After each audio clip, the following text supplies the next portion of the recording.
Hello, everybody, and welcome to my Deadman Armageddon Day 1 starting strategy. This will go over the route that I'm planning on using for the first couple of hours in the game that you can use as well. The goal here is to give you a very standard, pretty simple route that you can follow as well that hopefully shouldn't have too much competition with other players. And will give you 4+ hours of PvP protection so that you can really get a head start without having to worry about PvP and then kind of branch off into whatever route or strategy or basically whatever you want to do in Deadman mode. And even if you start a little bit late, you'll be able to do this all within the PvP protection, so it's not that risky. Deadman Armageddon is coming out on July 19th, 2024, which is this Friday, and the time has been announced at 17 BST, which is 5 p.m.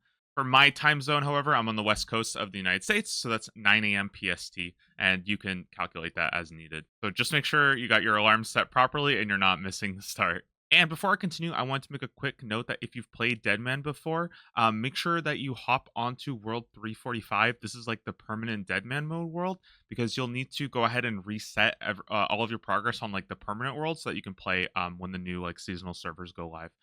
Very simple. You just go to Lumbridge and talk to Nigel. You're going to ask for access to Deadman mode Armageddon, and it's basically going to ask you if you want to reset all of your progress. So just make sure you do this. That way you'll be ready to go on day one, and you're not going to have any weird issues. Now, before I walk you through the route and stuff, I did want to very quickly talk about every single bracket, basically the main goals that we're looking to do for the brackets, just so that you kind of have a general idea, and then you can change things as needed. But the big idea for bracket 1, which is 1 through 50, is very simply we're going to be completing Tree Gnome Village, the Grand Tree, and the Waterfall quests.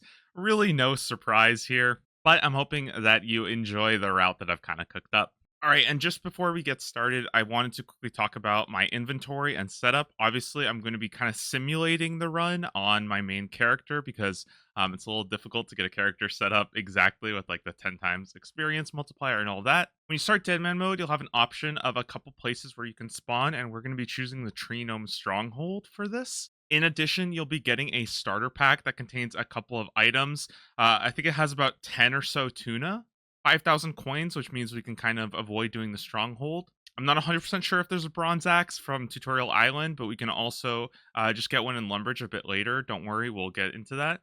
And also, you'll be getting a starter staff that has 500 built-in casts of Fire Strike. Now, I can't get that, obviously, because it's not Deadman mode, so I'm just using a fire battle staff in place of it. But anytime you need to do magic, you'll be using that starter staff, which is kind of nice. It allows us to get by using magic in the early game. Now, this is actually new to this Deadman mode Armageddon. You'll actually start off with fairy rings unlocked. You'll have Fairy Tale Part 1 completed, and you'll also have a Dream and Staff. I'm not sure if these supplies start in your inventory or you'll pick them up from the like combat tutors in Lumbridge. I think it's the combat tutors, but either way, we'll go to them very, very shortly, so don't worry about that. In addition, you'll also have unlimited run energy, which is absolutely amazing. It's going to help a lot for Deadman. However, I obviously don't have unlimited run energy in the main game, so I'm just bringing a couple stamina potions, graceful, and some teleport to house to restore my run energy just in case. Okay, with all that preface out of the way, let's go ahead and get into the run. Your first objective is very simple. We're going to want to get 25 agility so that we can go ahead and start the Grand Tree. And this is really easy. It's just going to take you 8 laps of the agility like course here. Now, I have heard some rumors that it will actually start you off at 25 agility. However, I've not been able to verify or seen any official note about that, so I don't know for sure.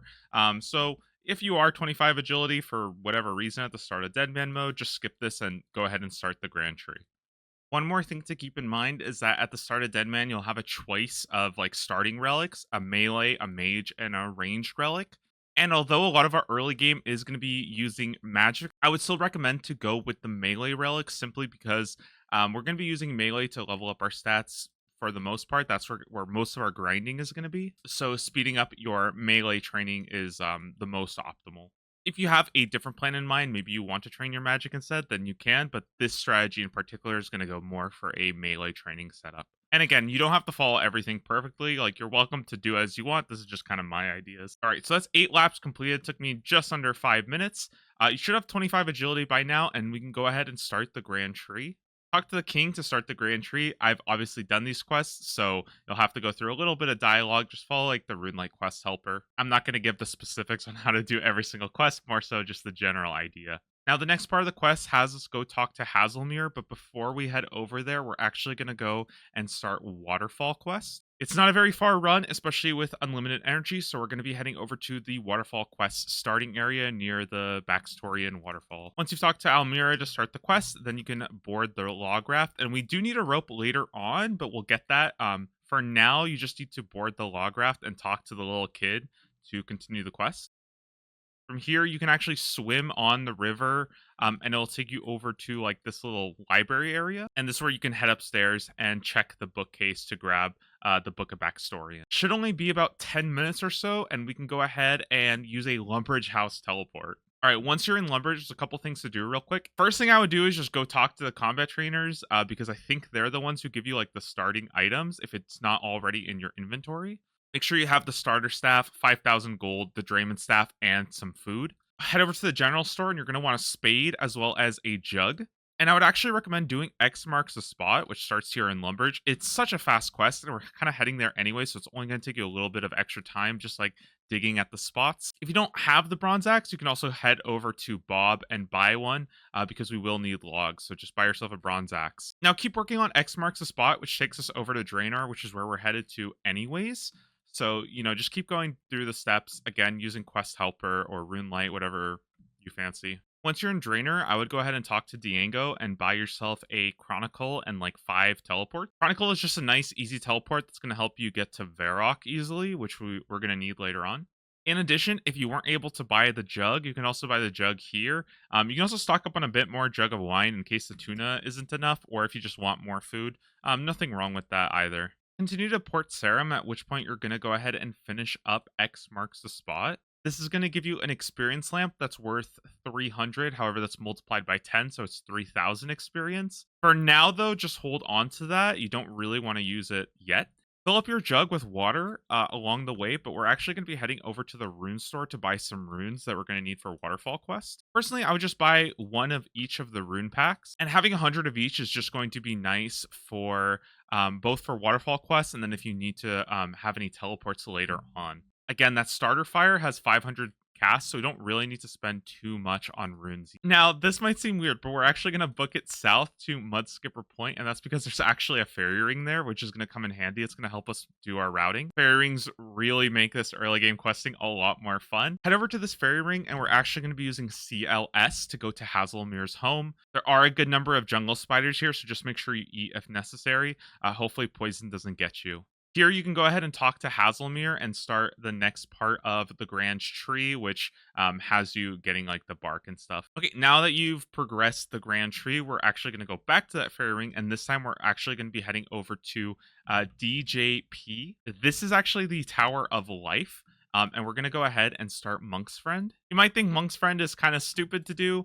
And honestly, you don't really have to do it. But the reason why I like to do it is because you're actually going to get 8 law runes, which is going to help you with some teleportation. Honestly, it only takes like it probably takes like 2 minutes to get this quest done anyways. So it's a nice way to get your hands on some early law runes. Go grab the blanket and then head back to Omad. Along the way, also, you can chop one tree. Now, the next part of the quest will require the jug of water. That's why we got that earlier. But we can make a quick detour to Artie to actually grab ourselves a ball of wool and rope, which we'll need for quests later on. East Artie has the ball of wool as well as the rope that we need, and we can head on back. Here you'll use the jug of water as well as logs to help this guy out, and then basically finish up the quest. And my inventory is pretty tight because I have so many stamina potions, but obviously you'll have more space, so you won't have to like juggle things or anything like that.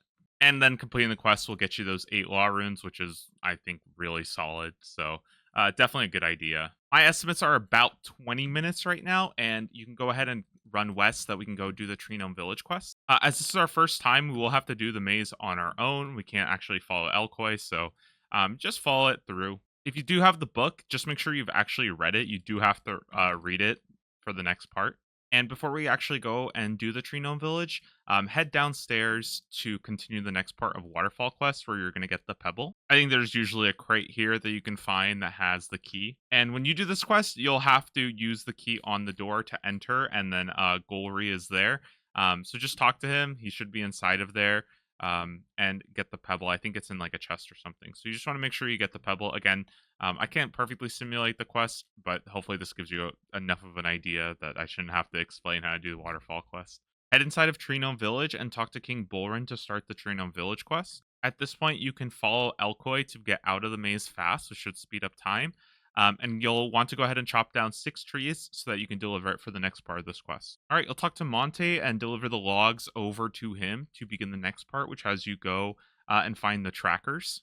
And just continue the quest as normal. You'll fire the ballista, head inside of here, and go get the orbs from upstairs. You can get attacked here, so just make sure that you're keeping yourself healthy with food. And another like trick that you can do is to just attack mobs as you walk. So, like for example, let's say you're just running and you see like these level 1 gnomes, just shooting a fire strike at them with your staff is a nice way to just get a little bit higher hit points so that you're not like it's not too dangerous. Now the final part of the quest is to kill the Khazard warlords. Just be careful of the wolves as you walk over here. It is possible to safe spot this guy over here. And another good option is I've marked some of these like safe spot areas that you can kind of use here that will kind of like tether him out of range. Obviously, you'll be using magic here. I'm just kind of demonstrating how they kind of get stuck here. There's probably going to be a lot of people doing this at the same time, so just keep an eye out and make sure you don't accidentally get meleeed by the one that you're assigned to. Again, you'll be using magic. I just forgot mind runes. That's my bad. This guy will drop the orbs, which you'll head back to finish up Tree Gnome Village. Finish up Tree Gnome Village, and now you'll actually have access to spirit trees, which is going to be really, really handy. You should be about the 30-minute mark here, maybe 35 minutes if you're a little bit slower. So nothing too bad. So don't worry, we still got plenty of time with that first hour of PvP protection. With all of that, we're actually going to go head over to the Gnome Stronghold to continue on with the Grand Tree. This next part of the quest has quite a bit of dialogue. You'll be running over to Gluff's house over here and then finding out that there's a prisoner. Just follow the quest as normal and you'll be taken over to the glider, which will actually take you over to Karumja. From the glider crash site, it's just a quick run over to the lumberyard. And you'll need to either kill or just talk to the foreman here to get the lumber order and continue the next part of the quest. At this point, we need to get back to the Gnome Stronghold, so we're going to use spirit trees, preferably the one at the Grand Exchange. You can use the Chronicle, but I've also thought about this strat where you could just run over to the Fairy Ring near the Karamblons and then take the Fairy Ring over to the Grand Exchange. Or sorry, not the Grand Exchange, the one in Edgeville. That's DKR. You'll take DKR to Edgeville. You already have 25 agility, so you can take the shortcut to the Grand Exchange and then use that spirit tree to get you back to the Gnome Stronghold. Continue with the Grand Tree as normal. We're basically just completing the quest all the way through at this point. Now, once you put down the sticks, you'll be in this final boss area that has you fighting a black demon. It's really simple. You can just use this safe spot that's right here next to the ladder. This safe spot's really convenient. Even if there's a bunch of other people, you'll be able to take care of it here. Again, use that starter staff that has the fire strikes and get rid of the black demon. And I didn't mention this earlier, but if you were considering doing Fight Arena, don't. It's kind of a bait early on because Fight Arena takes place in an instance. And you don't get experience in an instance, which means that right now your magic level is still going to be pretty low, but at least you're gaining experience pretty fast. You're getting some hit points experience. You can even defensive cast if you want to get that up, but we'll talk about that in just a bit. So if you go and you do Fight Arena early and you only have like level 1 magic and you're in the instance, you're not going to get any experience. You're going to be stuck at level 1 magic and it's going to take you like 15 minutes to finish that quest. So if you do want to do Fight Arena, you can either do it after or just do it in a higher combat bracket. Just do it sometime where you're actually doing a little bit more damage and it doesn't take that long. Regardless, at this point, you're almost wrapped up with the quest. You'll talk to King Narnode, find the Daconia rocks, and the Grand Tree will be completed. You'll get a ton of agility, magic, and most importantly, attack experience. At this point, you should be around the 40 to 45 minute marker, which is perfectly fine. We do have one more quest to finish though, and that's the waterfall quest. At this point, you want to get rid of any kind of combat equipment. We just need the pebble, the rope, as well as 6 air runes, 6 earth runes, and 6 water runes. Make sure you have those, as well as a little bit of food, as you will be in a slightly dangerous area. Hopefully by now though your hit points are a little bit higher than 10, so you're kind of out of like the danger zone, I guess. Okay, so this next part's a little bit interesting because we can't bring runes inside. So what I would do is just drop them so that you can go ahead and use the pebble and get inside. Then you'll do the next part of waterfall quest, which has you opening up this chest for the amulet as well as getting the urn to the south. Again, watch your health. Make sure you don't get hit by these moss giants. There will probably be a lot of people doing this though, so you're probably not going to get hit too much. Now, here's the interesting thing is that other people can take your items because when you drop stuff, it's basically like, yeah, it's available to everybody right away. So you should be able to get your runes back. Although, honestly, this is gonna sound really lame, but if somebody stole your runes, I would just say steal somebody else's runes, and then it's like, just it all kind of gets passed out. But yeah, there's gonna be a lot of people who are just dropping their stuff out here. You can try to be sneaky and like put it somewhere else, but I would just drop yours. Like, be a good sport so that everybody else gets a chance. Worst case scenario, if it's like absolutely screwed and you can't get anybody, just like run over back to East Arty and use the bank here. But just like, it's like an honor system where as long as you bring runes and somebody else steals it, then it works out. You can steal somebody else's runes. You know what I mean? Anyways, now that we have the amulet and the urn, I obviously can't get another urn because I've already done the quest. You can go ahead and finish off waterfall quest. This time you will need the rope to get over to the rock so you don't get washed downstream. And again, you'll use the rope on the dead tree, put on the amulet so that you can go through the door. Again, a good amount of dangerous monsters here, so just make sure you're watching your health. This last part is where you'll use one of each rune on these pillars. So one earth, one air, and one water rune per pillar. And before you actually wrap up the quest, I believe you'll be using the amulet on the statue of Glariel, and then you'll be using the urn on the treasure. Make sure you don't just click the treasure, make sure you use the urn, because if you take the treasure, I think it washes you away, which obviously sucks. And with that, you should have waterfall quests completed by my time. You're looking at about 45 to 50 minutes or so. Obviously, it could be a little bit more if you were, delaying or stuff, or maybe the combat took a little bit longer. But let's just say around 50 minutes. This gives us a little bit of time to set up for the next bracket because we have a little bit more PvP protection, and we shouldn't actually be level 51 just yet. Now, at this point, your attack level should be 64. Your strength should be level 53. Your magic level doesn't matter at all. I put 70 just to show you that it really does not matter how high you get your magic level because your combat level is going to be determined by your attack and strength. You're a warrior, basically. That's how old school RuneScape combat levels are determined. This is a big reason why we're focusing on attack and strength because you're just able to get much faster, much higher combat levels using melee as opposed to the other two styles. At this point, your hit points are probably going to be around 25. I can't say for sure, but it just depends on how much combat you've been kind of doing on the side. And you can probably go ahead and use that experience lamp you've been holding to put it into defense, actually, which will get your defense up to level 16. So with this stats, I'm only level 48. I haven't actually broken into the next bracket yet, which is good because if we have a little bit more PvP protection time, we actually want to be taking full advantage of that full hour. We don't want to go into the next combat bracket just yet because taking advantage of the full hour is obviously ideal. That being said, it's really going to depend on how much time you have left. Maybe you only have like 3 minutes left. Maybe you have 10 minutes left. It's going to kind of depend on how fast and how efficient you've been with that route, as well as how many other players have been kind of in the way or making things more difficult. So I would say spend as much of your first hour of PvP protection just getting set up for the next bracket. And if anything happens, if you feel like you need to go to the next bracket, it's very easy to just go ahead and level your defense and your hit points to get up to level 51. You can see here that this is an example with 23 defense and 29 hit points, which should honestly take you like 5 minutes. You can even do this like safe spotting guards in a safe area. You'll still get experience. But again, this is going to take you like no time at all. Very easy to get your level to something like this with 23 defense, 29 hit points, and that's combat level 51.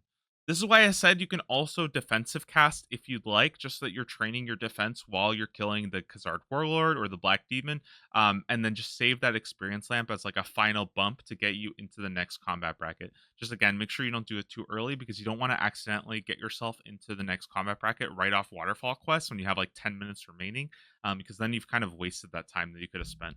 And real quick, before we talk about bracket 2, as well as things that you can do as you're using that last remaining time, I did want to talk about quests that get auto unlocked once you're in the next bracket. Most of these recipe for disaster quests don't really matter, but you will have a choice between the Fremennik storyline and the Elf storyline up to Roving Elves. Personally, I think that the Fremennik is the better choice because these quests do take a pretty long amount of time. Having access to the lunar spells is pretty nice, and Fremennik Exiles is also a pretty long quest. So also give you like the Nizi helm if you'd like to go buy that too. So I think this is the better choice. However, if you're going for like an early Zulrah rush or something like that, then you can definitely do the Elf storyline. Either way, it doesn't really have an impact on this. So just take whatever you prefer. Now, for bracket 2, and again, if you have a little bit of time remaining, you'll just start working on this while you're in bracket 1. The big goal of this bracket is to use your hour of PvP protection to get Monkey Madness 1 done. Apatol is not a safe area, and there are always going to be PKers there. So if you're able to get this quest done within the PvP protection time, it's going to make things just smooth sailing. You definitely don't want to leave this hanging because within like 2 hours of the game being out, there will be people sitting there waiting to PK you. And it's not going to be a fun quest to do if you're constantly getting killed on top of all the dangerous stuff that already happens on Apatol. Now, I've seen some people say that you can do Monkey Madness 1 in the first combat bracket. And I think this is a pretty bad idea. It has two big downsides. First off, you're doing it while unprotected, which means that you're not going to be getting safety doing this quest unless you're like an absolutely insane gamer that's able to do Trino Village and the Grand Tree and Monkey Madness in 1 hour, which I think is insane. But second of all, if you do Monkey Madness in Combat Bracket 1, you'll actually fly all the way from. But second of all, if you do Monkey Madness in the first combat bracket, you'll actually fly all the way to the third combat bracket and completely skip bracket 2 entirely. So you're completely wasting an hour of PvP protection that you could have spent, and that's why I think it's a really bad idea. So I would just make Monkey Madness your big focus for the second bracket. Before we do Monkey Madness, though, we will need to grab some anti-poison as well as grab 43 prayers so that we can have overhead prayers. It is possible to do the quest without getting these, but it's pretty tricky, and if you're at the level where you can do that, then I doubt you're really looking for my help here. Okay, so going back to the game, this is going to be some prep that you can do to get ready for Monkey Madness 1, either in bracket 1 or bracket 2 if you've already entered there. But let's just continue where we wrapped up from Waterfall Quest. You can very easily just go ahead and home teleport. You could also bring a Law Rune if you'd like, but I think that this is fine. Just use the Lumbridge home teleport. At this point, you can use your Chronicle if you'd like, or you could just go ahead and use Varrock teleport as well. I actually think that using your Varrock teleport here is good just because Law Runes will go down in price, but for now, having this teleport is pretty valuable. Also, I forgot to mention this at the time, but you are actually able to get yourself an anti-dragon shield from the Duke and Lumbridge. So when you house teleport out of the Waterfall quest, just pick one up real quick. It's going to help with the dragons. In fact, you may even want to just skip on the Chronicle altogether and just use this extra money for runes. Before we kind of get started, we do want to go ahead and get ourselves some runes.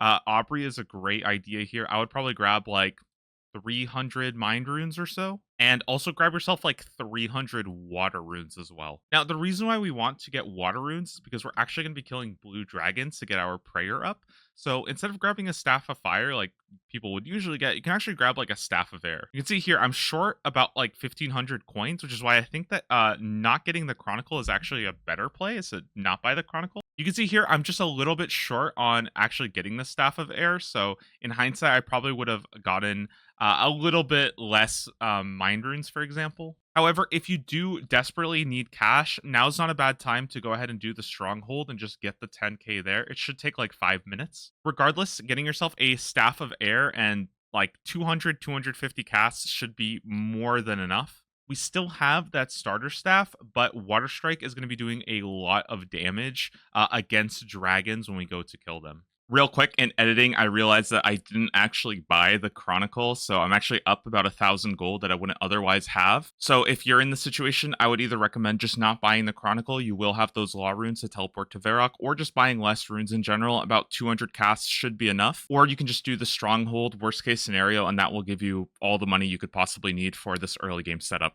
There's a couple options on dragons, so you can either kill green dragons in the Wildy, or my preferred option is to just go to the Isle of Souls. This is a BJP to head over to the Isle of Souls. And there's a couple of really easy safe spots. This is the one that I will typically use, this tile right here next to the Addy Rocks. And you can go ahead and start casting Water Strike on them. Again, if you're running out of PvP protection, or maybe it's just really, really crowded here and you're not really able to deal with the first combat bracket, you can try to defensive cast your way to get to that next combat bracket, or even like bury one dragon bone, and that should get you enough combat via your prayer level. Now, the important thing here is how many dragon bones do we actually need, and that's a bit tricky. In Deadman, dragons drop 2 dragon bones each. And if we sacrifice them at the Chaos Altar, they basically have double efficiency because we have a 50% chance to save them. Ultimately, this means that you need to use 10 Dragon Bones at the altar. So that's 5 dragons. However, that's assuming that you go on average rate with the 50% chance to save your bones at the Wilderness Altar. So you can risk it and go 5 dragons. Hell, you could even risk it and go less. But I would probably recommend just do like 6, and I think that should be pretty safe. 6 dragons will give you 12 bones. You can probably leave the hides behind. You don't really need them right now unless you're very good at managing your inventory. Clearly, I'm not. With Water Strike, honestly, you'll actually be doing pretty good damage. You got a lot of magic training done from the Grand Tree, so yeah, just get this done as fast as possible. About 6 dragons, maybe 7 if you want to play it really, really safe. You can also try to make money during the PvP protection. Maybe go to like zombie pirates and then buy dragon bones from other players. However, that kind of requires you to actually play the economy and will rely a lot on what other people are selling dragon bones for. So this is just a safer option where you don't need to, hope that other people are selling them for a decent price or try to guess at the prices or anything like that. It's just a surefire way to get the prayer that you need for Monkey Madness. In the off chance you do run out of runes, casting Water Strike, you can also switch back to your starter staff and just cast the regular Fire Strikes as well. Nothing wrong with that. Okay, now that we killed our 6 dragons, I've only have 6 bones. Obviously, you'll have 12 because you get double the bones. Now we're going to want to head over to the Wildy Altar. You can probably teleport to Varrock or head over to the Soul Wars lobby. Just run out of this Isle of Souls dungeon and just head back over to the lobby. At this point, you're definitely going to want to have PvP protection, so make sure you're in a bracket 2. The Ferox Enclave is not safe in Deadman mode, but this is where you're going to be heading off. You can go from Soul Wars, and there's a little path here that you can take over to the Ferox Enclave.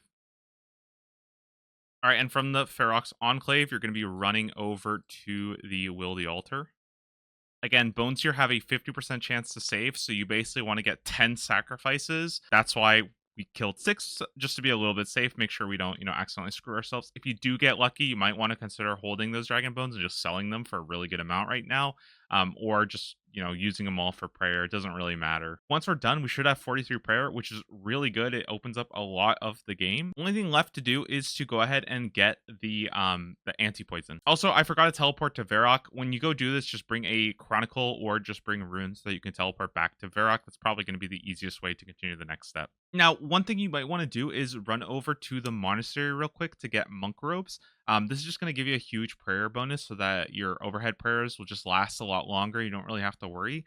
Additionally, you can also try to see if you can buy a prayer potion or a blighted superstore on the Grand Exchange. But I think they're going to be pretty expensive. So I would probably just recommend to go grab your monk robes real quick. It's really just a quick run through the shortcut and back. All right, and we're almost ready to get started with Monkey Madness. You might want to just very quickly check your inventory. Make sure you have a gold bar, which you get from the Waterfall quest, the Ball of Wool, which we already bought. Bring along the starter staff, which should still have some charges left just because you need to kill a monkey, as well as food and, your monk robes that you already got. Before we get started with it, we're still missing the anti-poison, which is why we're going to take a very quick detour here. The spirit tree to the Khazard battleground will allow you to run over to the observatory area, and there's actually a super anti-poison spawn. And if you go here pretty early on in bracket 2, it shouldn't be too crowded. You can also do this while you're doing Trino Village. It's not a bad idea. It's just that there might be a lot of people kind of waiting for the spawn there. So I would say maybe just take a look, and if you see it, go grab it. And if there's a lot of people, then, just move on and come back here when it's bracket 2. It's a little bit less crowded. Feel free to hop worlds a few times just to get basically as much as you need. I would probably recommend 3 or 4 doses should be plenty. And also, while you do Monkey Madness, just make sure you have some way to get back to Varrock. I think getting to Varrock and then running to the tree in the Grand Exchange is probably your fastest way to get back. As well as there's like a couple of places where you can restore your prayer in Varrock. So just bring along either some Varrock teleport runes, so Law Rune, Fire, and Air, or your Chronicle if you bought that. With that being said, you're basically ready to go. You're just going to do the entirety of Monkey Madness all the way through. I'm not going to do a full, like, entire run through of the quest since I'm assuming you'll be able to follow a guide. However, when you do head over to Karumja, don't forget to actually kill a monkey here using your starter staff, as this is going to give you the bones that you need to actually go ahead and get the Gree later on. Now, one thing I wanted to mention is that when you do get to the point of the quest where you're in this like downstairs dungeon and you've actually gotten the Gree, so you can actually turn into a monkey. Basically, as soon as you get the Gree, you can actually go ahead to RD Zoo. I would probably get here using a spirit tree to Port Khazard. And this is where you'll actually get the monkey, run manually back to the gnome stronghold. Don't teleport with the monkey in your inventory. And then when you actually get to Apatol with the monkey in your inventory, you'll be able to use the Gree. It's a lot safer in Apatol when you can use the Gree and you're not getting hit by stuff. So that's definitely a huge positive, as you'll probably be getting pretty close to the end of your second hour here. Luckily, though, this is the home stretch, and even if you are just out of PvP protection, you're almost done with the quest. You just have to go turn the monkey back in and do the final boss, which is in its own area, so nobody should be able to kill you there. And honestly, most of the people who are doing this aren't really looking to PK. They're trying to just, keep going and stuff. So you'll probably be safe as long as you've been following this route in a pretty good order. By the time you complete a Monkey Madness, you're probably going to be at the very end of your second hour of PvP protection. If you've been going pretty fast. If not, you've probably just barely slipped into unsafe. Luckily, the Tree Gnome Stronghold is safe, so by the time you've actually finished the Jungle Demon, you can just teleport back here, and you're not going to have any trouble turning it in. Monkey Madness gives an absolutely absurd amount of experience. It is insane how much you get. So this will take you all the way into bracket 3. However, you do get a choice between training attack and defense as the primary one, or training strength and hit points. You get 35k in the primary ones and then 20k in the secondary ones. I did a little bit of math, and your stats should come around to something like this. If you put it into attack and defense, you'll have 70 attack, 62 strength, 62 defense, and 57 hit points. Again, we don't really care about magic here, but you do have a 43 prayer. And this firmly, I mean, you are confidently in the 70 to 90 bracket at almost combat level 78. Alternatively, if you go for strength and hit points, you'll have attack 68, but strength 65, defense 57, and hit points 63. And this is going to be a slightly higher combat level, but really it's nothing too different. Personally, I think strength and hit points is a little bit faster because you just have a higher strength level, which is going to come in handy with the next part. But, you're welcome to do as you please. Either way, as soon as you get that training, you are ready to go into the next combat bracket. So feel free to take a breath here because the first 2 hours are pretty time sensitive. But as soon as you get that training done, you are going to go into the next combat bracket. So make sure you're ready for that. Now, in the next combat bracket, you will have a couple of quests auto unlocked, including Monkey Madness 1. This is why it's so important to get it done in the second combat bracket, because if you wait for the third one, it will auto complete and you won't get any of the experience rewards, which obviously sucks. You also get an option of either completing the Gnome storyline or the Majorat storyline. So this is basically a Monkey Madness 2 versus Desert Treasure 1. I think the better pick here by far is Monkey Madness 2 because this quest is way long, way hard to do, and it also unlocks one of the best spots because you get access to the maniacal monkeys that you can chin and barrage.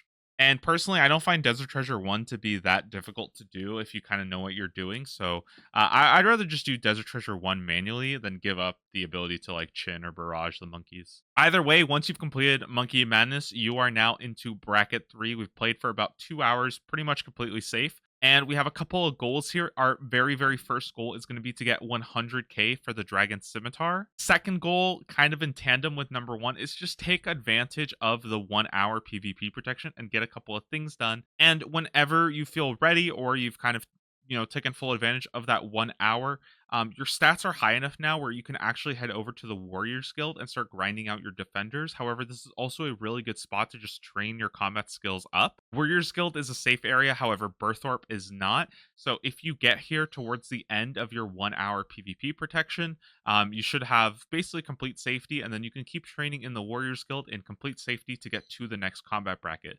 Only reason why I would suggest to not immediately go to the Warriors Guild is just because you want to do something with that 1 hour. You might as well utilize it to get something done. Here is where it really starts to kind of go wherever, because I think there's a lot more options that kind of open up. It's good to know that bracket 3 is where a lot of PvP players tend to plateau off. I think the first 3 brackets are the most populated in the first couple of days. So getting to bracket 4 is going to be a lot safer, a lot less competition, and you can really start to kind of take shape and go wherever you'd like. Personally, my advice is to just try to grind out for a Dragon Scimitar as fast as possible, and I think the best way to do that is to just go straight to Zombie Pirates. If you're one of the first people into bracket 3, I don't think it's going to be all that crowded, and you already have overhead prayers. Your combat stats are pretty damn good at this point, so you should be able to kill a pretty reasonable rate, and it's also going to be able to train your melee stats up higher so that you can actually get closer and closer to that next combat bracket. You can also do green dragons, agility pyramid. Maybe you could try to get into rev caves or do the wilderness agility course. It's kind of up to you here.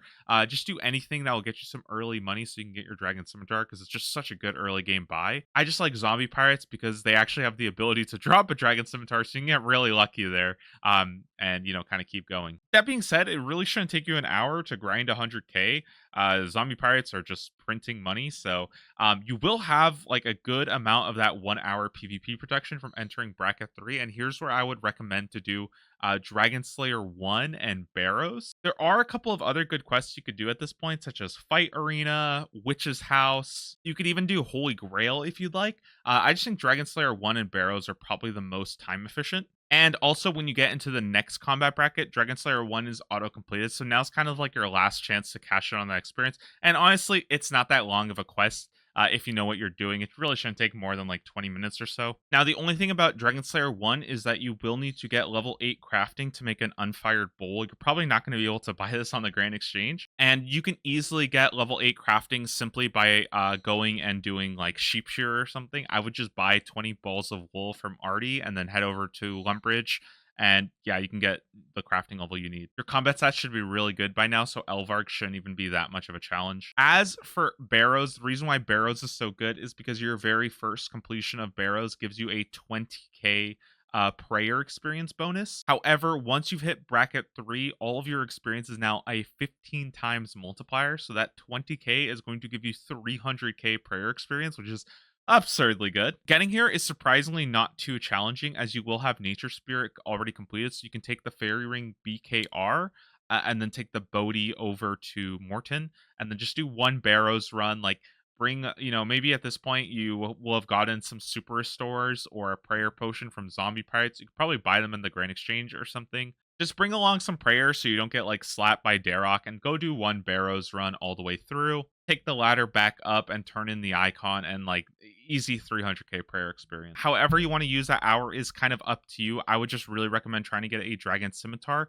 If you are looking for a early weapon before you get your Dragon Scimitar, go to the Champions Guild and just get a rune sword. It only costs like 20k coins, so that shouldn't be too difficult to get. And while we're here anyways, you can also go to the other shop in the Champions Guild and get yourself a black helm and black plate legs, as well as talking to Horvik in Varrock and getting yourself a black plate body.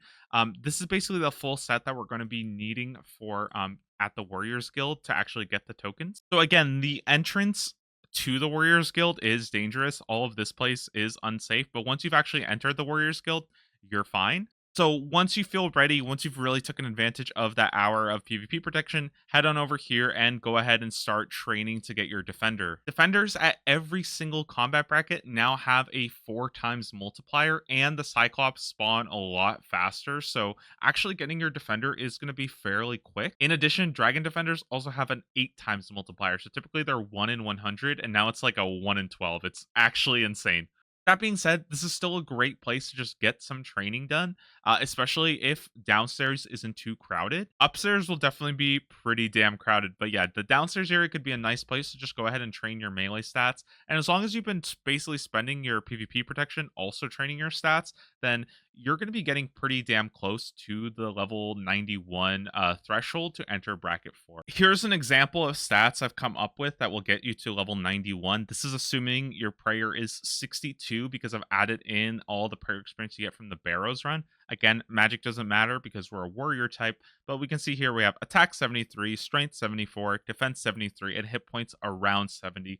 Again, it might not be perfect stats, but this is kind of what you're looking at to get into the next combat bracket. And keep in mind that Dragon Slayer does give a ton of strength and defense experience. I think like 250k each, it's quite a bit. Honestly, as long as you're using the hour productively and keep working on your melee stats, you should have no problem getting over to the next bracket. And again, you'll be able to use the Warriors Guild and the safety there to keep training. This is why it's kind of like 4+ hours of PvP protection, because you're also going to be spending like about 30 to 45 minutes training inside the Warriors Guild, which is also safe. So you're getting all of that extra safe time on top of the 4 hours of combat protection. Now, before you get to the next combat bracket, bracket 4, just keep in mind of what you'll be able to unlock. Obviously, Dragon Slayer 1 is completed. That's a big reason why I would encourage you to do it in this combat bracket. And you'll also have the option between the Desert storyline and the Myarchy storyline. I personally hate the Myarchy quest, so I think this is what I'm gonna do because, yeah, these guys suck. You'll have access to Theater of Blood. You'll also be able to go do Sins of the Father. Killing the Firewatch to try to get a Blood Shard is one of the best ways of getting money. So if you're actually able to rush here, like right at bracket 4, and then use your PvP protection, like I think that that's a great route as well.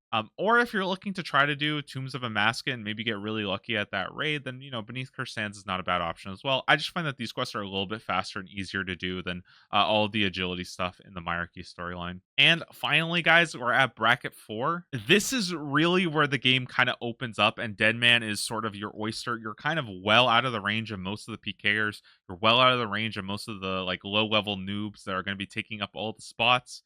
If you've been doing this route efficiently, honestly, there's going to be like less than 50 people in the world. So you could really go and do just about anything you want as long as you're staying ahead of the curve. Just a couple things to keep in mind is that you will have that 1 hour of PvP protection. And as always, it is super important that you take full advantage of that. Make sure you have something that you plan on doing in bracket 4. Personally, I think I'm going to be spending that time doing like Desert Treasure just because I don't want to be doing that while getting PK'd, or just get going with what you want to do. Honestly, there's just not going to be that many people by the time you're at bracket 4, or you could maybe spend that time chinning or trying to barrage or something like that. I mean, really taking full advantage and getting as much experience in this hour is pretty damn strong. I didn't really know where else to talk about this, but also you can try to get ready for the breaches. The first breach actually happens 3 hours after the launch. If you've really been going max efficiency, you could be at bracket 4 by now, but most likely you're probably still going to be in bracket 3. So it's kind of your choice whether or not you want to go to the breach. You might even have some PvP protection left in bracket 3 that you can use that PvP protection to go to the breaches. I think that's actually a pretty good idea. And honestly, other than that, go do whatever you'd like. There's so much stuff you can do. I'm sure you can find plenty of guides. I have a guide already out on some common money makers that you can make, and just start branching off into whatever you're doing and go enjoy Deadman mode. Last thing I want to talk about is just some of the quests you unlock when you do get into that final bracket, bracket 5, which is like the max combat bracket.